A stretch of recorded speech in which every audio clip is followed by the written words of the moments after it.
भाई इनके घर में भी कुछ हो जाए बीजेपी वालों के, अच्छा हो बुरा हो बढ़िया हो सुंदर हो, तो भी कांग्रेस के नाम ही आता है कि कांग्रेस इसके पीछे दोषी है।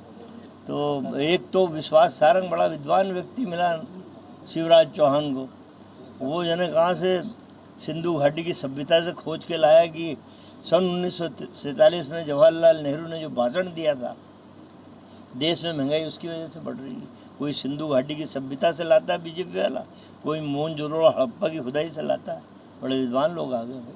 सचिन का जो शहर के और प्रदेश के हालात हैं, जिस तरह से सर आज ये डाक टिकट जारी किया है महंगाई डायन का, कांग्रेस के नेताओं ने, क्या कहना चाहेंगे? देखिए, कांग्रेस के हमारे नौजवान साथियों ने आज भारत सरकार की योजना है माई स्टैम्प योजना के अंतर्गत विधिवत राशि भर के एक स्टैम्प बनाया है जो देश की ज्वलंत समस्या की तरफ इंगित करता है।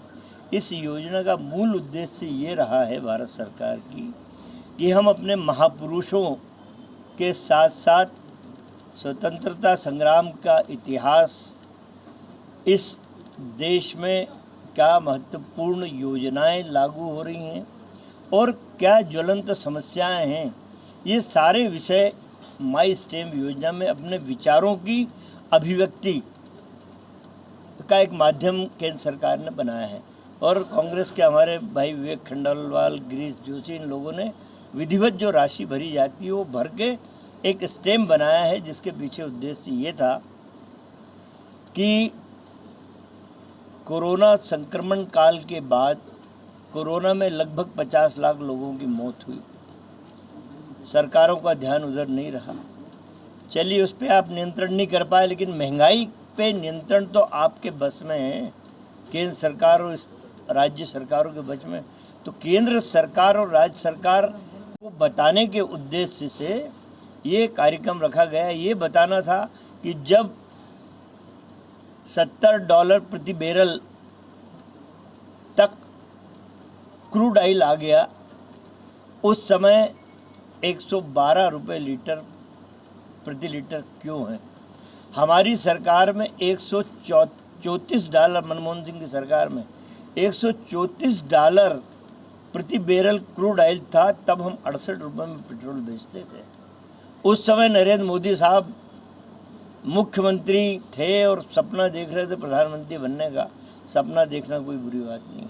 तब उन्होंने एक गाना लॉन्च करवाया था सबसे पहले, कि मार्केटिंग के जादूगर तो हैं ये लोग बीजेपी वालों ने। ये कराया था कि सखी सैया तो बहुत ही कमाते, महंगाई डायन खाए जाते। अब महंगाई डायन का स्वप्न सुंदरी हो गई।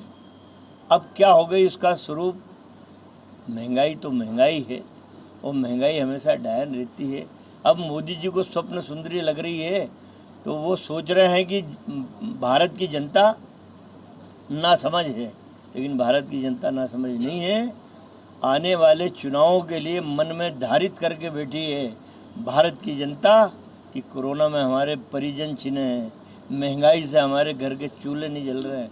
2023 और 2024 में आम जनता बताएगी कि महंगाई डायन तुमको भी खा सकती। ये जो शहर के हालात पूरा सरकार नाकाम है या फिर? देखिए, मैं बार बार अपने पत्रकार साथियों से मैंने कहा है, इस लॉ एंड ऑर्डर की स्थिति पे असल में क्या है, शिवराज चौहान को 2018 में आम जनता ने नकार दिया। ठीक है, खरीद फरोख्त की सरकार बना ली। इस प्रदेश का आईएएस और आईपीएस अधिकारी समझ गया कि शिवराज चौहान की आवाज़ में दम नहीं है। वो बोले तो इधर से सुनो, इधर से निकाल दो। उन्हें 10 फीट गहरे गड्ढे में गाड़ दूंगा। फिर दूसरी बार आए नेस्तनाबूद कर दूंगा। फिर तीसरी बार आए मेरा प्रदेश छोड़ के चले जाएं। अपराधों का ग्राफ बढ़ता चला जा रहा है। न 10 फीट गहरे गड्ढे में गाड़े गए अपराधी, न नेस्तनाबूद किए गए, न इस प्रदेश को छोड़ के जाने को तैयार है।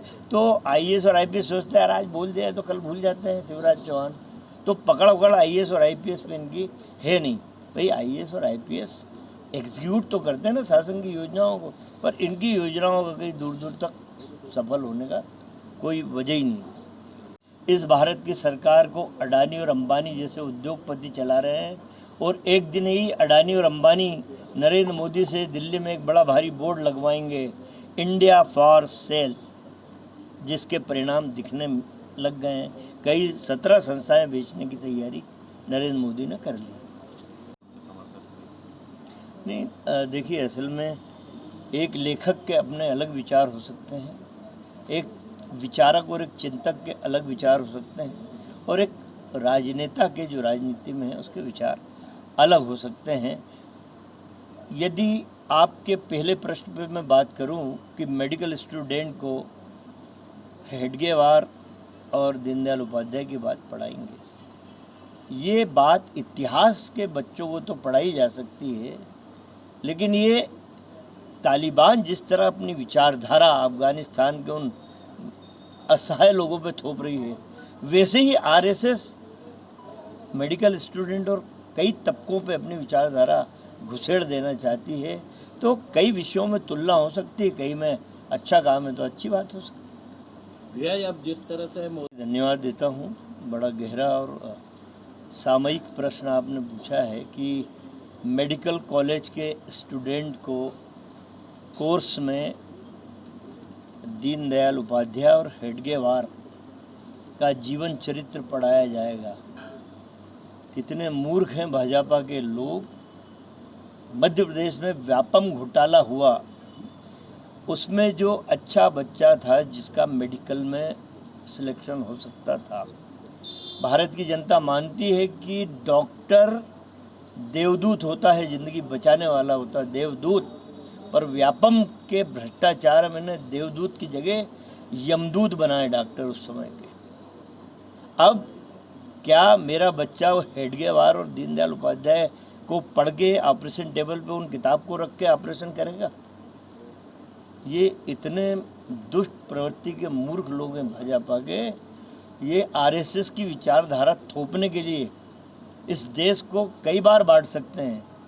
तो मैं कहता हूँ कि एक दिन ऐसा आएगा कि मेडिकल का वो स्टूडेंट इनके खिलाफ रिवोल्ट करेगा, क्रांति करेगा कि हम एनाटॉमी पढ़ना चाहते हैं, हम हृदय रोग पढ़ना चाहते हैं, हम हड्डी का रोग पढ़ना चाहते हैं, हम कैंसर का रोग पढ़ना चाहते हैं, तो हमें इनको जिनका स्वतंत्रता संग्राम के इतिहास में कोई वजूद नहीं रहा, उनका इतिहास पढ़ा के क्या हमारी पढ़ाई को का सर्वनाश करना चाहते हैं? तो एक दिन वही रिवोल्ट करेगा इनके खिलाफ। जावेद अख्तर